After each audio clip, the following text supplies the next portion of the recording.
So what is up guys? Another day, another video. Sensya na, magulo pa buhok natin.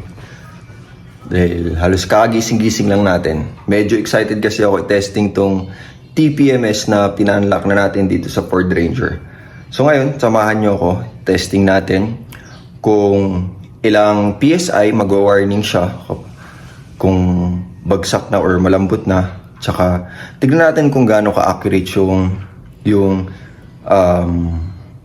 yung pressure monitoring niya, kung 100% accurate ba siya or hindi. So tara, samahan niyo ako. Let's go! Ngayon, pakita ko na sa inyo na kung accurate ba tong TPMS dahil i-deflate natin tong harap, tong front left.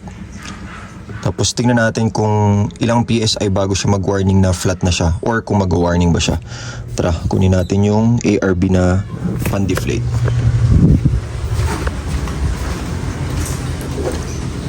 So yan, mamaya mag-air up din tayo gamit ng ARB onboard air compressor.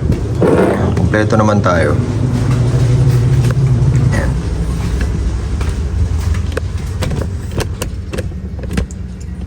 So check nyo na lang kapag ka nagdi-deflate na ako, nababawasan. Ayan, medyo zoom natin.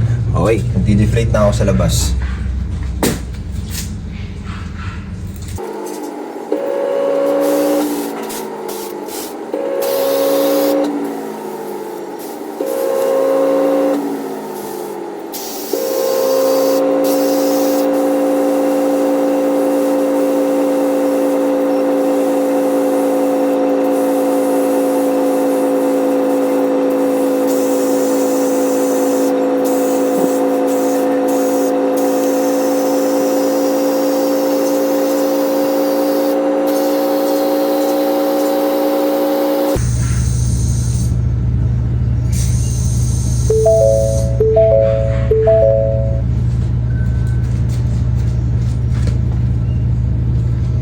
So 20 PSI siya nag-warning.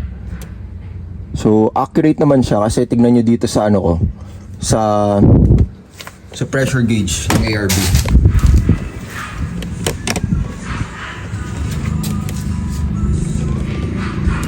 $21. Turn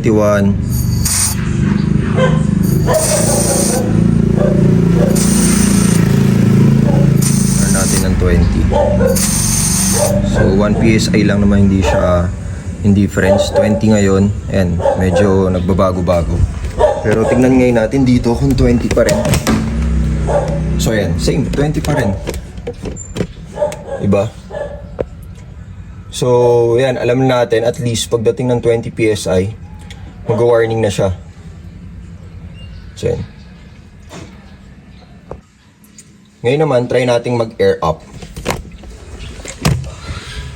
Kunin lang natin yung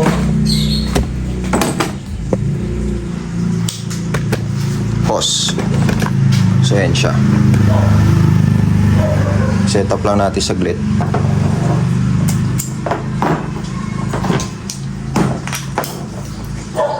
So yan. On natin. Gumagana na.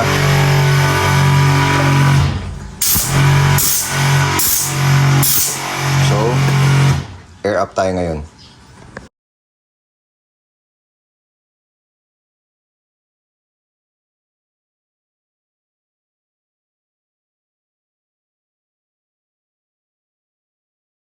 So dito, 36 na yung harap.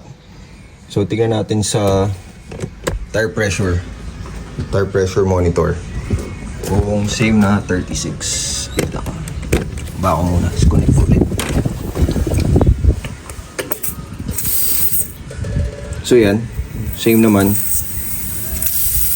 Oops. 35.5.6. Same. Okay, accurate. Ayan o, even sa Ford app, nag-warning siya. Tire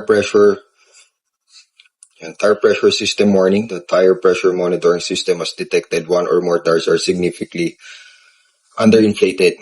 So since naka-activate na nga yung TPMS dun sa mismong system ng Ford Ranger natin. Kaya yan, na-detect din ng mismong app. Kaya hindi lang siya mag-notify or mag-warning sa mismong sasakyan, even dito sa app, mag-warning na rin siya since nakasync na siya. So ayun, so sa mga gustong magpa-activate or magpakabit ng orig na Ford TPMS, message nyo lang to. Yan. Si Modified Ford PH. So nasa Facebook siya. Message nyo lang. Ito yung profile picture niya. So, anytime, pwede silang mag-install basta wala silang kinakabitan or ginagawa ng araw na yun. Then, hindi lang naman siya more on TPMS, then other things like 360, mga unlock features, then palit ng gauge ng Raptor, then kung ano-ano pa. Ayan. Then yung mga B&O na speakers. Pero kasi yung nakakabit dito is ako mismo bumili sa Ford Thailand. Tapos ako na nagkabit.